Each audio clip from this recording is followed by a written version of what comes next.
creation of God through elements and chemical reactions. Explore on Chemi God.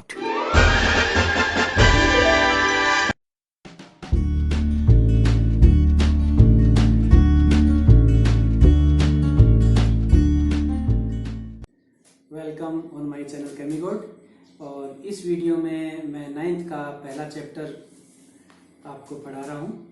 और वही चीज़ है, model बिना तो अपना काम चलता ही नहीं। और 9th का क्योंकि जिन पेरेंट्स के बच्चे 11th-12th में पढ़ रहे हैं, उन्हीं के बच्चे 9th-10th में भी पढ़ रहे हैं, तो उन्होंने मुझसे डिमांड की थी कि कुछ वीडियो 9th-10th के भी बनाइए। तो उस सिलसिले में 9th और 10th के भी 1-2 वीडियो बनाऊंगा, लेकिन अपना 11th और 12th का जो वीडियोज़ है वो कंटिन्यू चलते रहेंगे।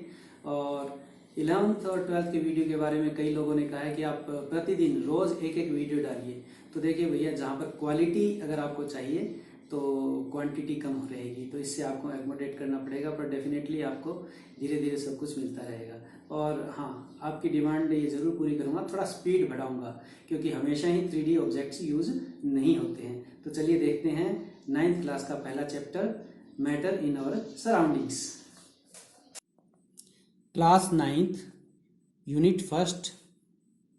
The name of unit is Matter in Our Surroundings and Part 2. So let me start. There are 2 points which may confuse. So first point is properties of matter. Second one is characteristics of particles of matter. तो यहाँ पर 2 चीज़ हैं। यहाँ पर तो हम किसको study कर रहे हैं? मैटर को स्टडी कर रहे हैं, और यहाँ पर मैटर के पार्टिकल को स्टडी कर रहे हैं। तो ये डिफरेंस आप याद रखिएगा। And there are 2 types of properties of matter. First point is matter is made up of particles, यानी सारे मैटर्स इस ब्रह्मांड में, यूनिवर्स में जितने भी कोई भी किसी प्रकार का मैटर है वो सब पार्टिकल से मिलके बना होगा। इसको समझने के लिए हम एक छोटा सा क्रिस्टल लेते हैं। किसका क्रिस्टल लेते हैं? 2 में से कुछ भी ले सकते हैं। ये ब्लू क्रिस्टल होता है कॉपर सल्फेट का, जिसका फॉर्मूला है CuSO4। तो पहला हम क्रिस्टल लेते हैं कॉपर सल्फेट का। इसका कलर कैसा होता है? कलर होता है ब्लू। और इसके बाद यह हम ले सकते हैं पोटेशियम परमैंगनेट, फॉर्मूला है KMnO4, जिसका कलर होता है वायलेट। अब यहाँ हम शुरुआत करते हैं। कॉपर सल्फेट हमने लिया, हमारे पास एक बीकर है, और उस बीकर में हम क्या करेंगे? इस बीकर में 100 ml वाटर ले लेंगे। तो यहाँ पर देखिए, माना कि यहाँ तक जो लेवल है वो 100 ml है, और इसमें पानी भरा हुआ है। लेकिन जैसे ही हम ये क्रिस्टल डालेंगे तो क्या होगा? ये क्रिस्टल यहाँ पर जाके रुक जाएगा। फिर हम इस पानी को हिलाएंगे, चम्मच की सहायता से आप हिलाइए। और ये बीकर क्या होता है? कांच का ग्लास होता है। तो you agitate the water to dissolve this copper sulphate, and after some time it will dissolve, it will disappear. तो आपका ये कॉपर सल्फेट का क्रिस्टल आपको दिखना बंद हो जाएगा, और उसकी जगह आपको क्या दिखाई देगा? सारा सॉल्यूशन ब्लू कलर का हो जाएगा, यानी आपको एक ब्लू कलर का सॉल्यूशन दिखाई देगा। What's the cause of this blue colour of the solution? It is color of the crystal of copper sulfate. But ये कहाँ चला गया? ये आपको दिखाई दे रहा है, it disappears। तो ये कहाँ चला गया? इसका मतलब अगर ये पानी में चला गया, ये ब्लू कलर दिखाई दे रहा है, इसका मतलब है छोटे छोटे पार्टिकल्स में डिवाइड हुआ है, तभी तो आपको दिखाई नहीं दे रहा है और ये पूरा फैल गया। तो इससे प्रूव होता है कि matter is made up of particles.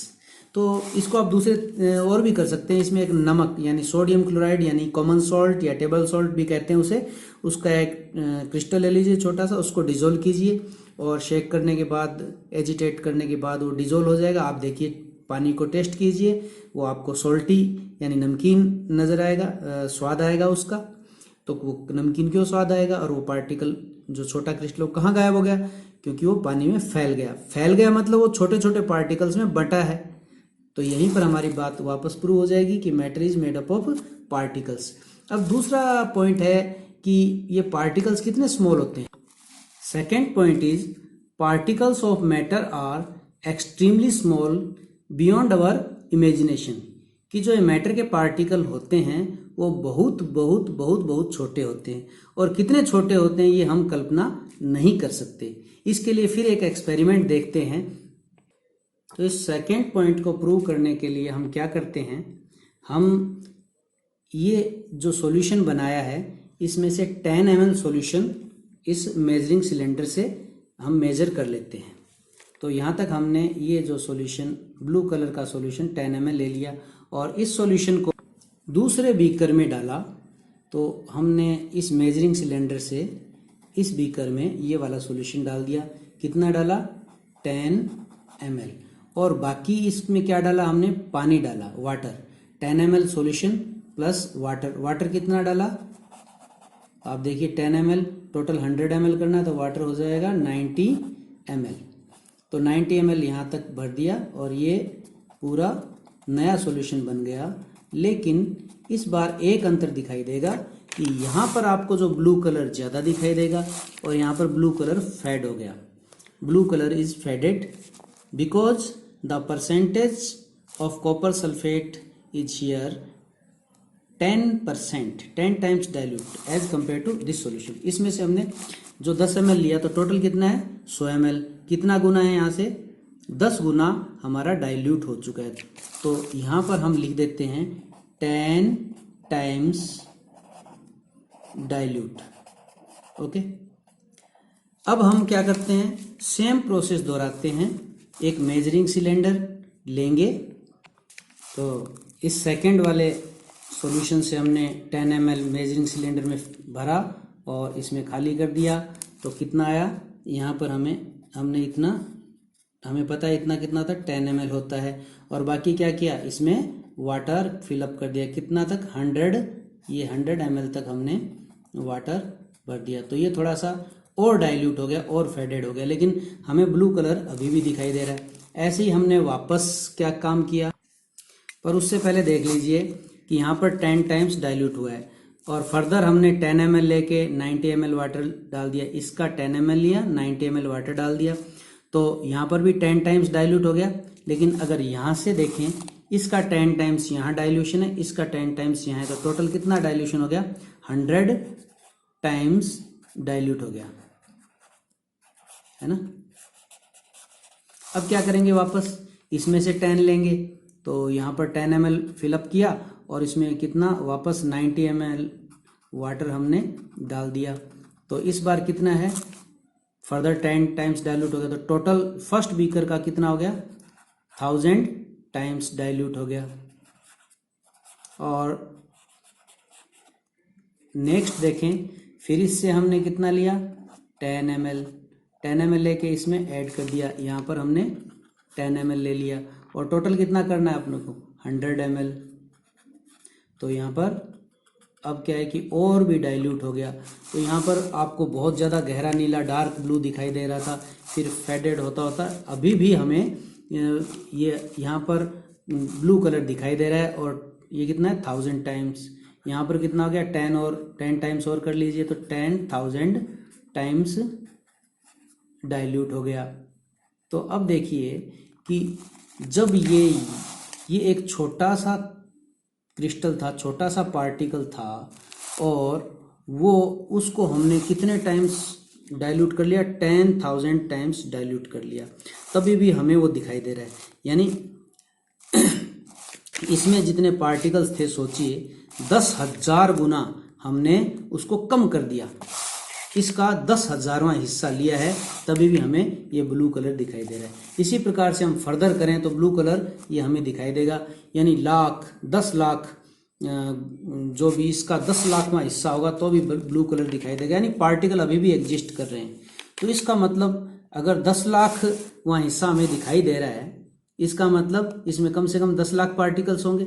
खैर, वो होते और भी ज़्यादा हैं, पर कम से कम यहाँ इतना तो प्रूव हो गया कि आपके first beaker, second beaker, third beaker, fourth beaker, fifth beaker तक तो इतना प्रूव हो गया कि ये जो पार्टिकल है इसमें कम से कम मिनिमम 10,000 पार्टिकल तो हैं, उससे ज़्यादा हैं लेकिन मिनिमम 10,000 पार्टिकल हैं। तो यहाँ पर आपको दिखाई दे रहे हैं। तो ये हमने प्रूव कर दिया कि particles of matter are extremely small and कितने कितने स्मॉल होते हैं बियॉन्ड अवर इमेजिनेशन, कि हम कल्पना नहीं कर सकते इतने छोटे होते हैं. Now we know that matter is made up of particles, but what's the behaviour of particles means characteristics, यानी मैटर का जो पार्टिकल्स होते हैं उनकी क्या क्या विशेषताएं होती हैं. तो ये 3 प्रकार की विशेषताएं होती हैं जिसको 1 बाय 1 डिस्कस करेंगे. First, there is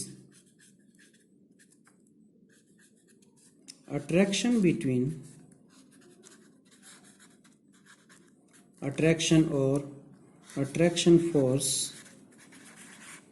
between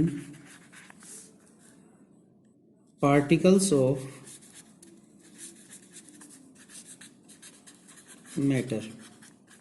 In simple words, particles of matter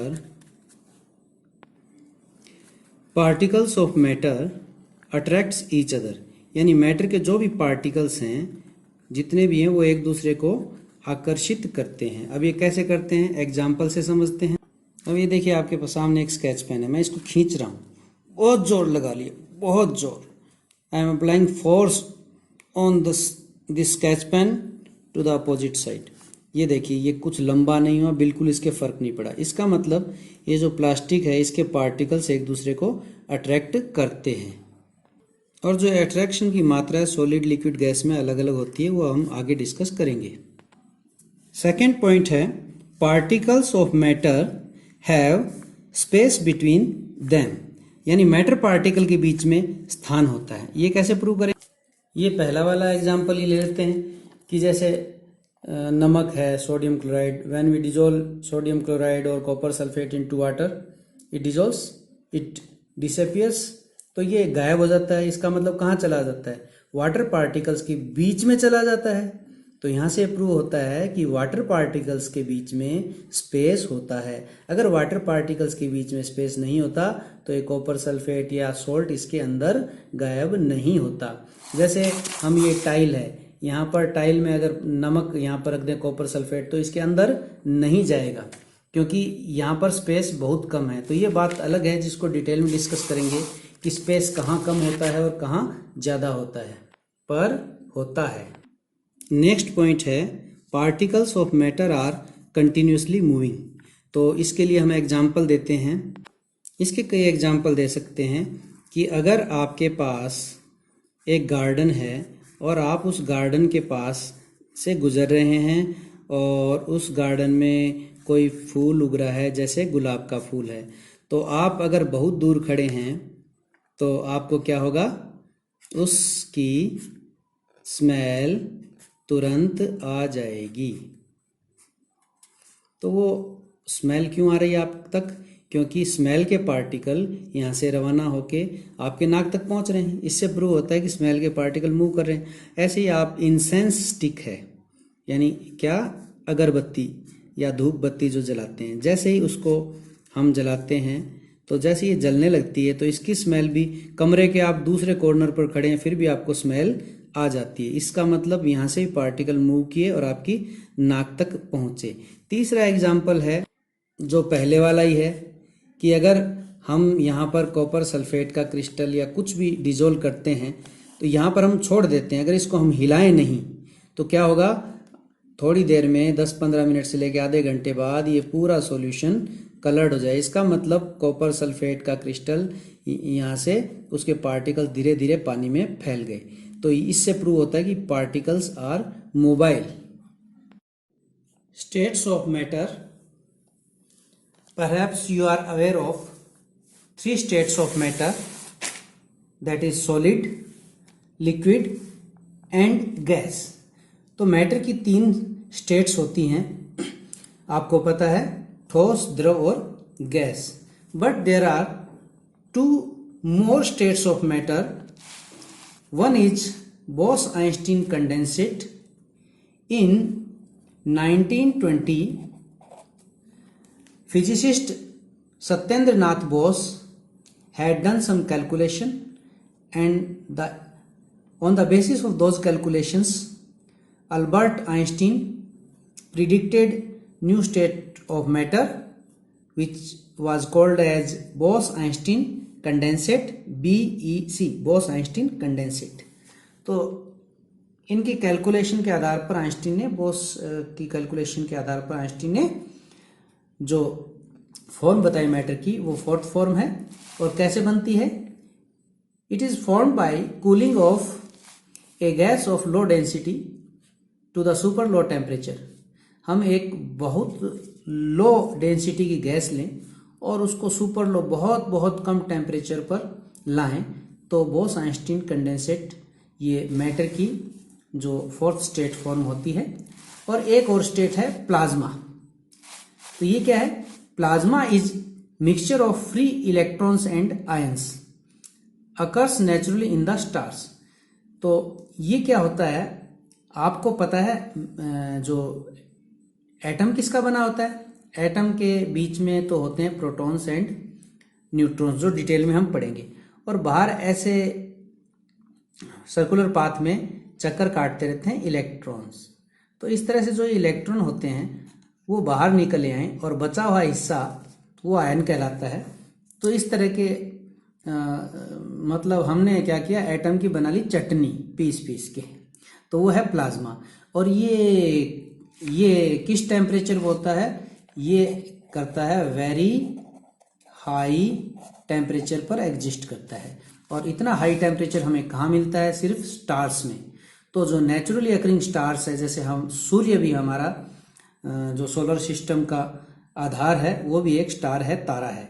तो इस तारे में जो भी आपको दिखाई देता है लावा नुमा रचना, वो प्लाज्मा होती है। Now what's the difference between solids, liquids and gases? And here I wrote the properties on the basis of which we will differentiate solid, liquid and gas. First property is interparticle attraction forces, यानी दो particles अगर हम लें तो उनके बीच में कितना attraction force होता है।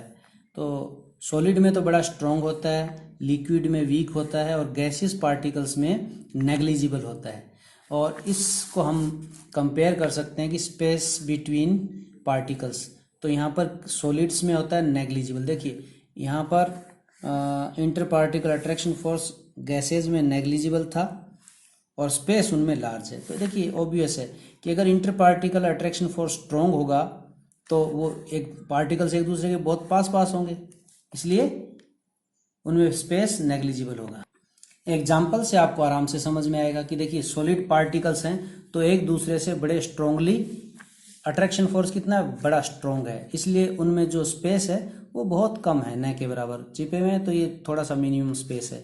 उसके बाद आ जाए लिक्विड। लिक्विड में अट्रैक्शन फोर्स कम है, कोई थोड़ा टच में है, कोई थोड़ा पास, थोड़ा दूर है, इसलिए लिक्विड पार्टिकल्स बह सकते हैं। तो यहाँ पर जब अट्रैक्शन वीक है तो इनके बीच में जो स्पेस है वो थोड़ा सा ज़्यादा है। और गैस में आ जाए, गैसियस पार्टिकल्स में अट्रैक्शन फोर्स नेग्लिजिबल है। तो ये देखिए गैसियस पार्टिकल्स हैं तो इनमें जो अट्रैक्शन एकदम कम है तो ये दूर दूर रहेंगे, तो उनमें इंटर पार्टिकल स्पेस है वो बहुत लार्ज होगा। तो ये जस्ट अट्रैक्शन फोर्स और इंटर पार्टिकल स्पेस एक दूसरे के अपोजिट होते हैं। नेक्स्ट प्रॉपर्टी है फ्लूइडिटी। अब देखिए फ्लूइडिटी मतलब बहने का गुण, तो इसको मोबिलिटी यानी पार्टिकल कितना चल सकते हैं। तो इसमें देखिए सॉलिड में पार्टिकल्स में जो फ्लूइडिटी या मोबिलिटी लिख रखा है नो, यानी पार्टिकल्स मूव नहीं करते क्योंकि एक दूसरे को पकड़े हुए हैं अच्छी तरह से। और ये जस्ट क्या करते हैं, particles just vibrate eight there positions. तो ये वाइब्रेट कैसे करते हैं? जैसे आपको मलेरिया बुखार आ गई तो आप क्या करते हैं, मलेरिया बुखार में कांपते रहते हैं, ऐसे तो अपनी जगह नहीं छोड़ेंगे, आप बैठे हैं आप कांप रहे हैं तो वाइब्रेट करते हैं। ये सारे पार्टिकल्स है ना, ये एक दूसरे ये वाइब्रेट करते रहेंगे। टेम्परेचर ज़्यादा होगा तो ज़्यादा वाइब्रेट करेंगे, कम होगा तो धीरे धीरे वाइब्रेट करेंगे, लेकिन अपनी जगह नहीं छोड़ेंगे। और लिक्विड में क्या होता है, फ्लूइडिटी हमें पता है, जो वाटर है ये फ्लूइड ये देखो हिल रहा है, तो इसको मैं यहाँ पर नीचे डाल दूंगा तो बहने लगेगा। तो इसमें बहने का गुण है, फ्लूइडिटी है, मोबिलिटी है, यस, क्योंकि पार्टिकल्स दूर दूर हैं तो थोड़े से बह सकते हैं। और and see in the gaseous particles space is very large and therefore they are very far from each other, attraction forces are negligible and fluidity or mobility is very high because they are very far from each other and they are free to move. They don't attract each other. Okay, they attract negligibly. Now shape of solid is definite. ये देखिए आपके सामने solids के example हैं, ये stone है, ये would है, ये क्रिस्टल है, तो ये सब की शेप निश्चित है। क्या आप देखो, मैंने इसको प्रेशर कर दिया, टेढ़ा मेढ़ा कर दिया, इसकी शेप चेंज हुई? किसी की शेप चेंज नहीं होती। तो सॉलिड की जो शेप होती है वो डेफिनिट होती है, फिक्स होती है, निश्चित होती है। और सेकंड आ जाइए liquid. Shape of liquid is shape of the container. इसका क्या मतलब हुआ? लिक्विड की शेप की बात करते हैं तो मैं एक थोड़ा सा लिक्विड इसमें ये वाटर ले लेता हूँ। तो अब देखिए यहाँ पर आपको वाटर की क्या शेप दिखाई दे रही है वो हम बना लेते हैं। तो देखिए इसको टॉप से देखेंगे तब ऐसा दिखाई देगा, और साइड से यहाँ से अगर आप लेट जाएं, इसकी बगल से देखें तो आपको वाटर की ये शेप दिखाई देगी। अब मैं क्या करता हूँ कि इस वाटर को इस एक ढक्कन में ले लेता हूँ। अब वाटर की शेप कैसी हो गई? देखिए वाटर की शेप अब आपको ऐसी दिखाई दे रही है।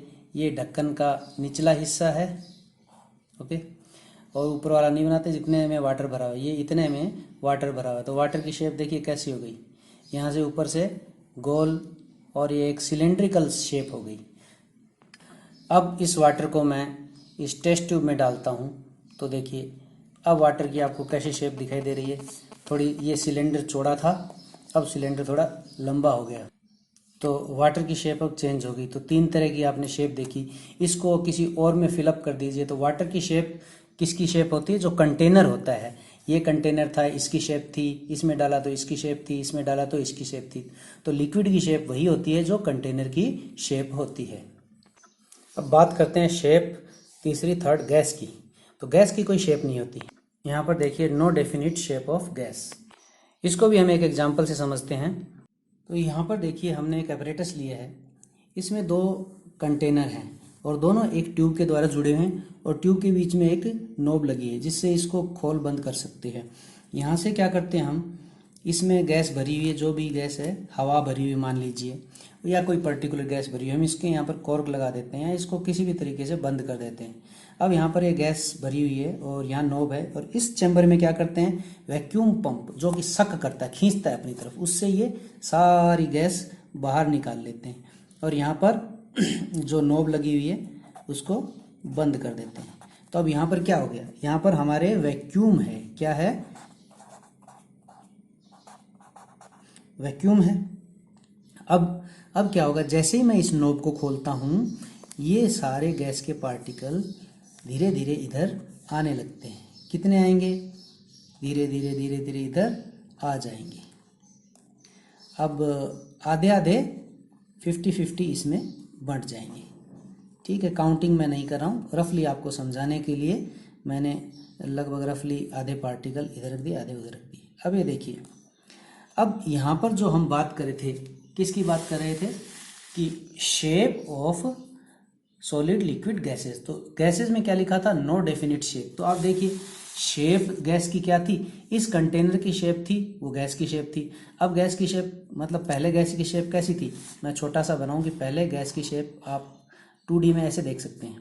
ठीक है, अब इस सब में गैस चली गई, गैस सेम है लेकिन वो सारे में चली गई। तो अब 2D में आप गैस की शेप कैसी दिखाई देती है, यहाँ भी है, ट्यूब में भी है और दूसरे कंटेनर में भी। अब गैस की शेप पहले ये थी, ये नॉब खोलने के बाद उसके बाद ही गैस की शेप ऐसे हो गई।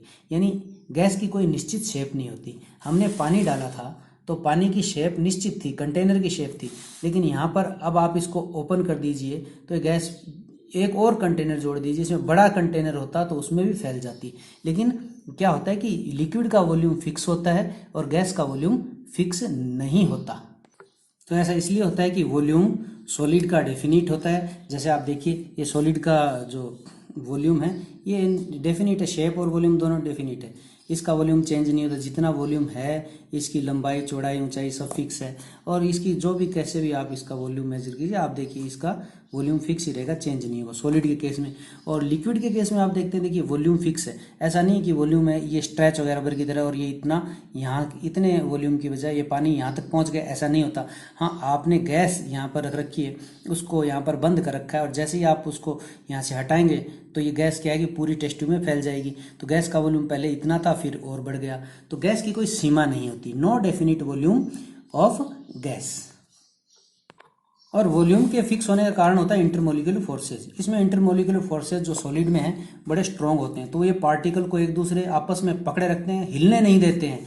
और लिक्विड में देखो इंटरमोलिकुलर फोर्सेज है, इंटर पार्टिकल अट्रैक्शन फोर्स है, वो थोड़ा वीक होता है। तो ये देखिए पार्टिकल्स इतना नहीं पकड़े रहते, हाँ इतना पकड़े रहते कि भाग नहीं जाए गैस की तरह, और इतना भी नहीं पकड़े रहते कि ये एकदम फिक्स हो जाए इस सॉलिड की तरह। तो intermediate attraction forces are exist between liquid particles. और गैस में यही होता है कि गैस में इंटर पार्टिकल जो फोर्सेज होते हैं वो बहुत वीक होते हैं, इसलिए किसी गैस पार्टिकल को दूसरे पार्टिकल से मतलब ही नहीं, तू जा रहा है तो जा। Next 2 points are opposite to each other. First is rigidity means hardness, Hindi में कठोरता कहते हैं। सेकेंड इज कंप्रेसिबिलिटी, जो कि दबने का गुण, एबिलिटी टू बी कंप्रेस्ड, किसी चीज़ को कितना ज़्यादा दबाया जा सकता है। तो ये अपोजिट है ना, जो कठोर होगा उसको दबाया कम जा सकेगा, जो सॉफ्ट होगा उसको दबाया ज़्यादा जा सकेगा। तो कठोरता, रिजिडिटी जो सॉलिड्स में होती है वो सबसे ज़्यादा होती है, मैक्सिमम होती है। और यस, और compressibility no no no no, ये नहीं होती, या आप बिल्कुल भी इसको दबाया नहीं जा सकता। अब लिक्विड्स में आए तो आपको पहले एग्जांपल ही आंखों से देखने से ज़्यादा महसूस होगा। देखो इसको आप दबा सकते हैं, कितना भी दबाइए बिल्कुल नहीं दबेगा ये, है ना। तो इसका मतलब ये कंप्रेसिबिलिटी इसकी बहुत कम है, इसलिए इसकी रिजिडिटी ज़्यादा है। सेकंड, लिक्विड में आ जाए तो लिक्विड में क्या है कि ये रिजिड नहीं होता, नॉट रिजिड। आप सबसे अच्छा एग्जांपल पानी है ना। एंड कंप्रेसिबिलिटी क्या है, तो कंप्रेसिबिलिटी है can be compressed to a little extent. Liquid को, जो आप देखिए ये लिक्विड है, इसको अगर आपको प्रेस करना है, क्या कीजिए, इसको एक हम सिरिंज में फिलअप कर सकते हैं। तो उसमें अगर दबाने की कोशिश करेंगे बहुत मुश्किल होगी, ये कंप्रेस होगा पर बहुत कम होगा, न के बराबर। और लास्ट है गैस, ये क्या होती है तो आपको पता है, नॉट रिजिड नहीं होती, and can be compressed easily. आप खुद करके देख सकते हैं। जो इंजेक्शन वाली सिरिंज होती है उसके आगे का सिरा आप जो ध्यान से कीजिएगा, कोई ऐसी गंदी सिरिंज मत ले लीजिए जिससे आप इन्फेक्टेड हो जाएं। एकदम नई सिरिंज और पेरेंटल गाइडेंस में लीजिए, टीचर्स के गाइडेंस में लीजिए, अकेले बिल्कुल मत कीजिए। और उसका अगला सिरा हम क्या कर देंगे, बंद कर सकते हैं। तो बंद करके उसमें आप थोड़ा सा सिरिंज को बाहर लेके और उसको फिर दबाएंगे तो आप देखेंगे थोड़ी सी गैस दब जाएगी। यानी इसको, इन दोनों की कंप्रेसिव, ये तो नेग्लिजिबल है, इसका कंप्रेसिबिलिटी आपको पता नहीं चलेगा, लेकिन गैस की कंप्रेसिबिलिटी आप प्रैक्टिकल करके देख सकते हैं। अब देखते हैं स्टोरेज। आप सॉलिड को कैसे स्टोर कर सकते हैं विदाउट कंटेनर। ये आपका सॉलिड है, आप इसको कहीं भी रख सकते हैं, कोई आपको ज़रूरत नहीं है किसी कंटेनर की। और लिक्विड के लिए आपको देखिए, लिक्विड को आपको कंटेनर है, आपका कैरोसिन है, आपका पेट्रोल डीजल वगैरह। तो देखिए इसमें दो चीज़ें लिख रखी है, इन ओपन और इन क्लोज कंटेनर। तो वाटर है जिसकी जो ये कम वेपोराइज होता है, भाप में कम बदलता है, तो इसको यहाँ पर रख सकते हैं। लेकिन जैसे आपका नेल पॉलिश का जो रिमूवर होता है जिसको एसीटोन कहते हैं, तो फटाक से उड़ जाता है, तो उसको यहाँ पर ढक्कन लगा के रखना पड़ेगा क्लोज्ड कंटेनर में। पेट्रोल डीजल को ढक्कन लगा के रखना पड़ेगा। और ऐसे ही यहाँ पर है गैस। तो गैस तो आपकी बड़ी सावधानी से क्लोज्ड कंटेनर में रखनी पड़ेगी, क्योंकि गैस में हल्का सा भी लीकेज कहीं से हुआ तो वो बाहर निकल जाएगी। अभी आपने देखा है कि साउथ इंडिया में एक स्टायरीन गैस लीक हो गई थी, हल्की सी, वहाँ पर मामूली सी। गैस में तो बिल्कुल भी पॉसिबिलिटी लीकेज की नहीं होनी चाहिए। तो और यहाँ पर जब बात चल रही है तो आपको एक अच्छी बात बता दूं कि जहरीली गैस अगर स्रावित हो रही है तो उसका इंस्टेंट उपाय क्या है वो एक छोटा सा उपाय है कि आप फव्वारे के नीचे बैठ जाइए पानी के टब में और एक चादर को गीला करके, तौलिए को गीला करके मुंह पर लगा दीजिए, पूरी बॉडी को कवर कर लीजिए, तो थोड़ा सा बचाव है। ज़्यादा बचाव तो यह है कि गैस के पहुंचने से पहले आप उस एरिया से निकल जाएं। परंतु अगर आप तुरंत नहीं निकल पा रहे हैं तो आपके पास यही उपाय है कि गैस जब तक डिस्पर्स ना हो जाए और तब तक आप ऐसे एरिया में रहें जहाँ पर आपका गैस का कोई प्रभाव नहीं। गीले में क्या होगा, गीले में आपकी गैस वहाँ पर घुल जाएगी। अगर ये उपाय नहीं है तो फिर कोई उपाय ही नहीं है। उसके लिए ऐसा कन्फाइंड एरिया चाहिए कि आपके घर में ऐसी जगह हो जहाँ पर एयर टाइट जो हो, कि जब तक गैस सारी हवा से फैल के उड़ नहीं जाती तब तक आप उस एयर टाइट जगह में आप रह सकें। परंतु आपको मैंने बताया कि अगर इतनी सी मामूली सी भी जगह है तो गैस तो उसमें से आएगी। बाकी आप एक्सपर्ट से राय लीजिए कि क्या करना चाहिए। तो मैंने छोटा सा उपाय बताया है, एक्सपर्ट की राय हमेशा ज़रूरी होती है। और जो चादर बताई मैंने, जो गीली चादर है, तो वो आपकी पूरी कवर होनी चाहिए, पूरी बॉडी में, वहीं कहीं भी सुराख नहीं होना चाहिए। और अगर आपकी बॉडी को नुकसान नहीं पहुंचा रही गैस, सिर्फ सांस में नुकसान पहुंचाएगी, तो वो आप सिर्फ ऐसा कपड़ा जो सिर्फ मुंह पर बांध सकते हैं, सिर और मुंह पर, जिससे आपकी गैस नाक के थ्रू अंदर न जाए। अब हम कुछ क्वेश्चंस कर लेते हैं जिसे मैंने मॉडल की सहायता से भी बताया है। A gas fills completely the vessel in which it is kept. एक गैस उस वेसल में या उस कंटेनर में पूर्ण रूप से भर जाती है जिसमें ये रखी होती है। ऐसा क्यों होता है, इसका रीजन दीजिए। तो आंसर देखिए, the attraction forces are negligible in the gas particles और गैसियस पार्टिकल्स। तो हमें पता है ये सब। 10 particles of gas move in all the direction. तो गैस के पार्टिकल क्या करते हैं, सभी दिशाओं में मूव करते रहते हैं और वहां पर उन्हें जगह मिल जाएगी तो वो चले जाएंगे। तो ये सिंपल सा आंसर है। And fill the vessel in which they are kept. और वो गैसियस पार्टिकल्स उस वेसल में हर जगह भर जाएंगे जहां पर वो रखे होंगे, कोई भी स्थान छूटेगा नहीं। इस क्वेश्चन को हम मॉडल्स की सहायता समझेंगे। A gas exert pressure on the wall of container, give the reason. एक गैस प्रेशर अप्लाई करती है किस पर, कंटेनर की दीवार पर, जिस पात्र में वो रखी होती है उसकी दीवार पर प्रेशर लगाती है। ऐसा क्यों है कि वो गैस प्रेशर लगाती है? तो हम इसका आंसर देखते हैं और उसको मॉडल से भी देखेंगे। Particles of the gas move in all the direction with high speed. तो गैसियस जो पार्टिकल्स की स्पीड है वो बहुत बड़ी तेज होती है, इसलिए वो हर जगह पहुंच जाती है। And they collide with each other and with wall of container also। तो गैसियस पार्टिकल्स आपस में भी टकराते रहते हैं और कंटेनर की दीवार पर भी टकराते रहते हैं।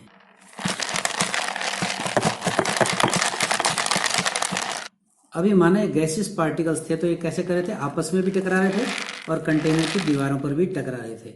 हालांकि ये 2D में ही दिखा पा रहा हूँ, ऐसा 3D में होता है। समझने के लिए हम बड़े पार्टिकल्स ले लेते हैं। अब ये प्रेशर क्या होता है, ये जब गैस के पार्टिकल्स इधर टकराते इधर सभी दिशाओं में टकराते हैं, तो टकराते समय आपको पता है जब कोई चीज़ टकराती है, ये टकरा रही है, ये टकरा रही है, तो फोर्स अप्लाई हो रहा है। तो ऐसे ही मान लीजिए कि ये जो वाल है, ये वाली वाल है, ये इसका एरिया कितना है, यूनिट एरिया है ना। और अगर एक साथ इस दीवार पर किसी समय देखते हैं कि 3 पार्टिकल्स स्ट्राइक करते हैं, टकराते हैं, है ना, तो एक पार्टिकल ने कितना फोर्स लगाया उसको काउंट कर लीजिए, दूसरे ने कितना लगाया, तीसरे ने कितना लगाया, तीनों पार्टिकल्स के फोर्स को आप ऐड कर लीजिए और ये पर यूनिट एरिया पर लगा है, तो force acting on per unit area is called pressure. तो इसको अलग से भी देख, ये वापस से देखिए, force acting per unit area of the wall of container is called pressure. अब देखिए फोर्स कितना है, जितना भी फोर्स है हम ऐड कर लेते हैं फोर्स और उसको पर यूनिट एरिया में निकाल लेते हैं। यानी प्रेशर क्या होता है, प्रेशर फोर्स ही है जो पर यूनिट एरिया वर्क करता है। फोर्स किसका, जो गैस में पार्टिकल्स होते हैं वो टकराते हैं, टकराने पर जो फोर्स अप्लाई करते हैं वाल पर, वो सारा फोर्स ये है। नेक्स्ट क्वेश्चन है, give reason a wooden table should be called a solid. तो एक वुडन टेबल, एक लकड़ी की टेबल है, उसे हम सॉलिड कहेंगे। क्यों कहेंगे, उसका उत्तर है सिंपल, ये तो आप जानते हैं। जो सॉलिड की प्रॉपर्टीज होती है मेन वो आप बता दीजिए क्या क्या प्रॉपर्टीज है। A wooden table has fixed shape and fixed volume which are main characteristic of solid, therefore wooden table is called solid. Next question, we can easily move our hand in air, हम हाथ है ना हवा में आराम से हिला सकते हैं ना, है ना, but to do the same with the solid block of wood we need a karate expert, give the reason. पर यही बात जब हम कोई एक वुडन ब्लॉक लेते हैं और इसको ऐसे बड़ा सा वुडन ब्लॉक ले लें, उसको तोड़ना पड़े, तो हम क्या करते हैं, नहीं तोड़ सकते। उस कराटे यहाँ पर 2 जगह ईंट लगा लेंगे दाएं बाएं और बीच में कराटे एक्सपर्ट जोर से मारेगा तो वो इसको तोड़ सकता है, वरना हम अगर इसको मारेंगे तो हमारा हाथ घायल हो जाएगा, ये नहीं टूटेगा। ऐसा क्यों? रीज़न सिंपल सा हम पढ़ चुके हैं कि इसको अगर हम ऐसे हाथ से मारेंगे तो आप देखिए ये यहाँ पर बीच में स्पेस है ही नहीं, तो क्या होगा, अपने हाथ की लगी हाथ घुस नहीं पाएगा, क्योंकि इसमें स्पेस नेग्लिजिबल है, सॉलिड में स्पेस नेग्लिजिबल है, इंटर पार्टिकल स्पेस। क्यों? क्योंकि इनमें अट्रैक्शन फोर्स मैक्सिमम है। और यहाँ पर देखिए ये गैसियस पार्टिकल, ये गैस है, तो यहाँ पर हम जैसे हम मारेंगे तो यहाँ तो जगह है पहले से, ये पहले से जगह है, और नहीं भी है तो ये जो अकेला पार्टिकल है, जब हम ऐसे मारेंगे हल्का सा टच भी हो गया तो अकेला पार्टिकल थोड़ा बहुत हिल जाएगा, तो कोई दिक्कत नहीं है। तो यहाँ पर जगह ही जगह पड़ी है। और क्यों? क्योंकि ये स्वार्थी लोग हैं, गैसियस पार्टिकल हैं स्वार्थी, इनमें आपस में कोई भाईचारा नहीं है। इसको कोई लग दे चोट तो ये कहता है मेरे को क्या मतलब, तू जाए तेरा काम जाने तू जाने। तो इसलिए यहाँ पर स्पेस होता है तो हम आराम से हाथ घुसा सकते हैं। ये हवा है ना, ये देखो, ये इसमें हाथ घुसा सक रहा हूँ मैं। और ये मान लीजिए नीचे देखिए टाइल है, यहाँ पर मैं घुसा सक रहा हूँ। क्यों नहीं घुसा सक रहा? क्योंकि इस टाइल में जो पार्टिकल्स हैं वो बड़े एकदम सॉलिड, क्या बड़े अट्रैक्ट करें एक दूसरे को, और यहाँ पर स्पेस नहीं है मेरी उंगली घुसाने के लिए। तो यहाँ भी देख लेते हैं, there is large space between particles of gas, this is the reason, whereas there is negligible space among the solid particles. क्यों? कारण क्या है? Due to very strong attraction forces among them, in which case? In case of solid. Next question is, liquid generally have lower density as compare to solid, but you must have observed that the ice floats on the water, give the reason। कि ये कह रहा है कि liquid की जो density होती है वो सॉलिड से कम होती है, इसलिए सॉलिड डूब जाता है। देखिए जब हम जैसे स्टोन्स डाल रहे हैं तो स्टोन्स क्या हो गए, ये पानी में डूब गए, क्योंकि इन स्टोन्स की डेंसिटी, सॉलिड स्टोन्स की डेंसिटी पानी से ज़्यादा है, लेकिन ये आइस की डेंसिटी पानी से कम होती है सॉलिड होते हुए भी। क्यों होती है? मैं आपको बता दूं कि ये जो लिक्विड पार्टिकल्स हैं इनमें जो स्पेस है वो ज़्यादा है आइस से, और जब ये आइस में फॉर्म होता है तो वाटर पार्टिकल्स दूर दूर हो जाते हैं। जैसे आइस बनती है तो पार्टिकल्स में डिस्टेंस हो जाती है और पार्टिकल्स दूर दूर हो जाते हैं, इनका वॉल्यूम ज़्यादा हो जाता है, तो ये हल्के हो जाते हैं, लेस डेंस हो जाते हैं, इसलिए ये वाटर के ऊपर आइस तैरती है। तो आंसर को रिटर्न भी देख लेते हैं। The vacant space among the water molecules are more in ice, vacant space ice में ज़्यादा होते हैं as compare to liquid water की तुलना में।